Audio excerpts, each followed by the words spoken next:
Hello, this is Marcus Power, and this is my video for the risks involved in participating in athletics or activities. So the first one that I came up with was high volume time commitment. The time that you have to spend at practice, at weights, games, travel to away games, and then other opportunities you may have. You may have clinics, community service, or other events that your coach and team might want to participate in. But each one of those takes quite a bit of time, and you have to be able and willing to dedicate the time to that to make it work. Second on the list is injuries. Overuse injuries are really big, especially in the sport that I follow the most, baseball. You see a lot of these pitchers having elbow and shoulder injuries from throwing too much, throwing the wrong pitches too often.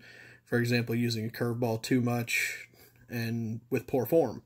The next thing is contact injuries. In just about every sport, whether it's a non-contact sport or a full contact sport, there are contact injuries. They happen. It's easy to get injured doing that. The next one is poor form. So anything you do, if you do it improperly, lifting, bending, standing, walking, anything you do, you can get hurt. So if you don't do it with the right form, that can cause even more problems. Next, and the last one in injury, is accident.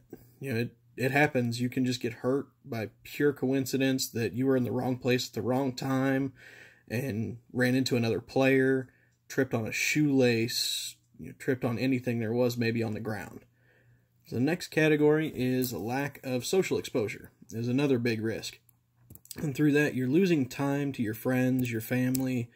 You don't have any downtime. It might be hard to get a job, and as teenagers in high school, it's kind of getting important to have a job so you can have a car, go out and do anything you want to do, but you're losing that time with your friends. You're not able to go out and enjoy your social activities when you're tied up to one sport, or if you participate in multiple groups, you lose even more time.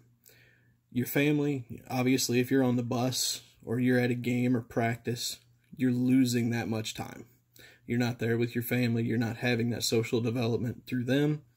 You don't have your downtime. Again, your time's occupied. You're busy doing everything else for your activities instead of being at home, resting or relaxing at all. And then having a job, again, it just goes back to there's not enough time to work and commit to a sport and academics. Next is just the overall fatigue. And that comes down to the travel. A road game, you're on the road longer, plus you have the event, so you're losing a little bit more time. Then by the time you get home, whether it's a home or away game, you're doing homework later, you're studying later, your academics are taking over later in the day. So you're having to stay up later, getting less sleep, getting more fatigued. And then that just adds into the last one in fatigue is general exhaustion. If you're doing all of these physical activities, mental activities as far as school, different activity clubs, again, if you're participating in more than one at a time, that can be really, really mentally taxing. So that adds up to being very, very exhausted in every category. The next one I've got is less academic focus. With your early dismissals for some of the travel games, you might get out of class early. The students are missing that time, so that's a big risk because they're losing their academic time in the classroom. You have your practice. So again, your practice, your games, your weight trainings, your team meetings, all of those take away from the ability to do academic study as well as participating in your group. Then your stress, physical, mental, all of it, everything you do stresses you to a certain level. If you're adding additional things on top of that, a high school athlete plus another activity, with their sports, with their academics, all of that adds up and takes a very big toll and can really stress out our athletes. Finally, the last category I have is time conflict. And this is, if you're in multiple groups, those groups might have conflicting schedules. You might have a game at home with one of them and on the road with the other activity or sport the same day.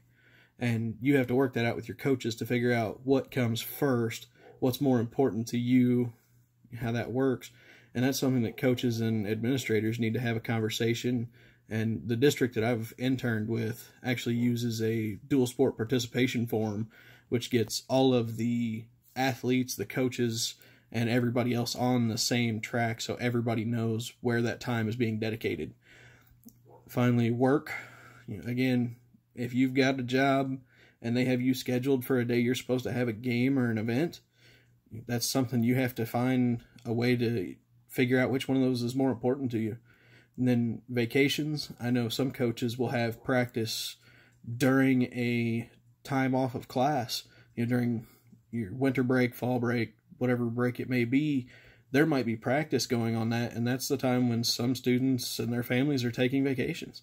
So again, we have to kind of pay attention to that, and we have to have a routine in place because that's a common factor. And then finally, friends and family. You're going to have conflicts with family events, relationships, whether it be friends or significant others. Going through high school, you're going to have to pick and choose which one you want to do.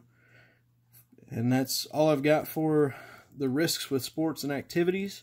Again, it was high volume, time commitment, the injury risk, the lack of social exposure, the overall fatigue, less academic focus, the stress, and the time conflicts. Thank you.